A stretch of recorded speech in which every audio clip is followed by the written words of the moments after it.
Lastly, we're going to take a look at pattern 8. So pattern 8 is pretty complicated. There are now 4 things we're going to take a look at. So we start off with noun phrase 1. All right. Once again, that's always going to be our subject, noun phrase. But you'll notice that subscript of 1, all right, which kind of anticipates there'll be another noun showing up. So that is our subject. Here's our transitive verb. Once again, we're working with action verbs. So this is a transitive verb, which means I'm anticipating something that answers what and answers whom. So now what we're going to find is pattern 8, 9, and 10 all build off of 7. So they're all variations of 7. 7 has the direct object. And so now pattern 8 says, okay, let's add something new to it. So not only do we have a direct object, we're now going to add in something else. And that something else is going to be noun phrase 2. This is what we call our indirect object. And this is the addition. So noun phrase 2 this time is going to be called the indirect object, and then noun phrase 3 is going to be our direct object. All right, you'll notice that they're all 3 very distinct nouns, 1, 2, and 3. The subject is different from the indirect object, which is different from the direct object.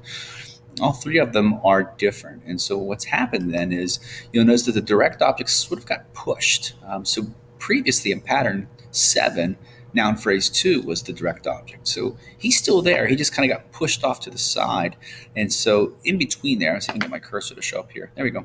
So basically this used to be our direct object in our pattern 2, in our pattern 7. And now between the action verb and the direct object slides in this indirect object. So the way you have to read these sentences is you have to almost hop over the indirect object.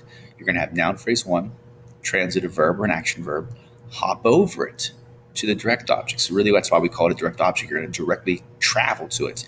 And then you're going to come backwards indirectly to find the indirect object. All right, you'll see it when we see an example sentence.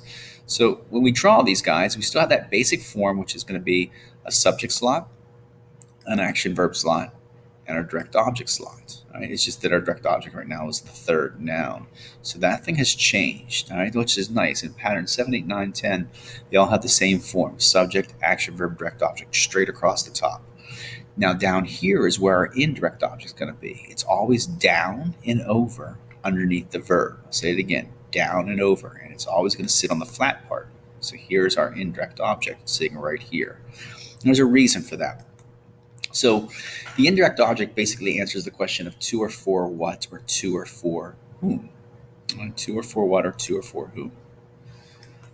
So essentially what it is a prepositional phrase that just doesn't have the word 2 or 4 in it. It's been omitted. So imagine there's an imaginary word 2 or 4 in this prep phrase. It's coming down with 2 or it's coming down with 4 and it's going across with its noun.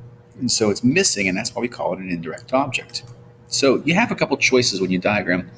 One would be to actually add in those missing words. So either the word 2 or 4 in parentheses. So I could slide in that word 2 or 4 right there. Some people like that just because it keeps them from putting anything on that slanted line. Sometimes the early diagrammers will make the mistake of coming down and putting the noun there. And like, no, the noun has to be on the flat line. So putting that word 2 or 4 there in parentheses just kind of stops you from doing that.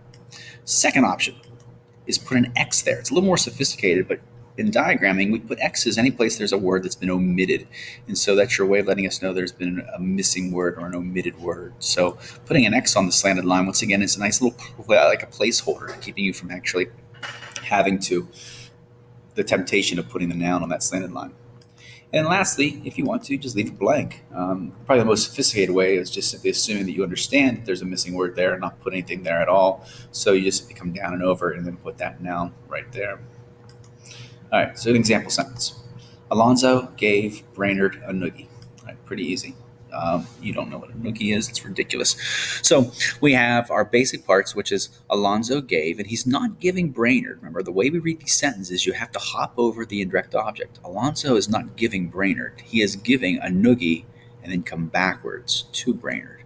Alonzo gave noogie, direct object, to Brainerd. So think about what that would look like. Alonzo is our subject. Action verb is gave.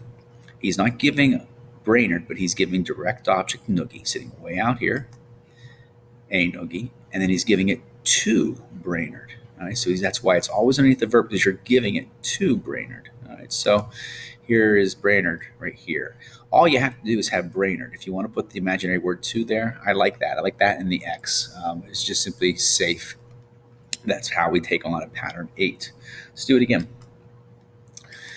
Grandma bought them a jar of pickles. Thanks, Grandma. All right, so basic form where we have room anticipating our subject, our action verb, our direct object, and our indirect object down here. So first it's going to be grandma. Here's our bought. Remember, she's not buying them. Grandma's not purchasing anybody. She's buying a jar of pickles. And even though pickles is what she's buying, it's in a prep phrase. So we have to therefore choose jar. To say grandma bought jar. I know it sounds kind of stupid, but that's really what she's buying. Is she's buying a jar. And then she's buying it for them. All right. So in this case, I use the word for instead of the word to. It's still an indirect object.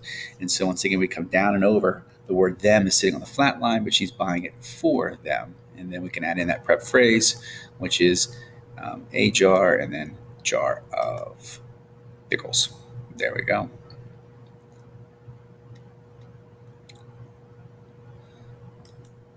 Last example. The hippies handed us flower crowns and pamphlets on meditation and yoga.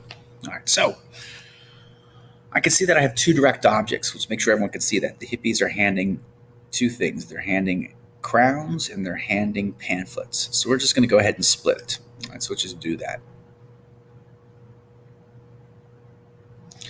All right, so this part down here, get my cursor to show up. Maybe, there you are. So here's our indirect object I'm anticipating, but here's my direct object. So let's add those in. So we have hippies handed two things, crowns and pamphlets. Sweet. Here's our indirect object. They're handing them to us. So once again, you can put an X there, you can leave it blank, or you can actually write to in parentheses, to us. And then we can now add in all these extra words. We have our conjunction and, it's the hippies, it's a flower crown. Okay. And then we have this prep phrase. This is tricky. We've never come across this before. So now we have a prepositional phrase which has now got two nouns to it. The word on is basically, it's a pamphlet on meditation and it's a pamphlet on yoga. So think about how the preposition on, it's a pamphlet on, is going to come down with the preposition, but instead of having just one noun, I want to have two nouns. So remember, we can split anything. So let's split the object of preposition. Show what that looks like. We come down like that, building it up perfectly for us. We're going to come down with on, and then we're going to come over and we're going to split. And I gave myself just a little bit of nub. I know I don't need it because I can tell that I'm going to be finished with all my words, but I like having this nub just in case you might. So here comes that word on. Don't put anything here because this basically is just this line in a split form. All right, so we just split this line, and then I have place for my two nouns. I have meditation, I have room for yoga, and I'm going to see if I can get the word and in there. It must be small. Let's see if we can get it. Oh, there he is, nice and small, fitting right in there. It's perfect. And so this is still a pattern 8. Sure, there are two direct objects, but it's still, as you can see, the 4 slots of a subject slot, a transitive action verb slot, indirect object, and then here's your direct object. Yes. All right, so see what you can do with practicing pattern 8s now. All right, once again, they're going to follow the action verb, but they're going to be right in front of the direct object. And they're going to answer to or for what or to or for whom. So they're either describing a person or a thing. And they kind of act like prep phrases, except they just don't have the preposition.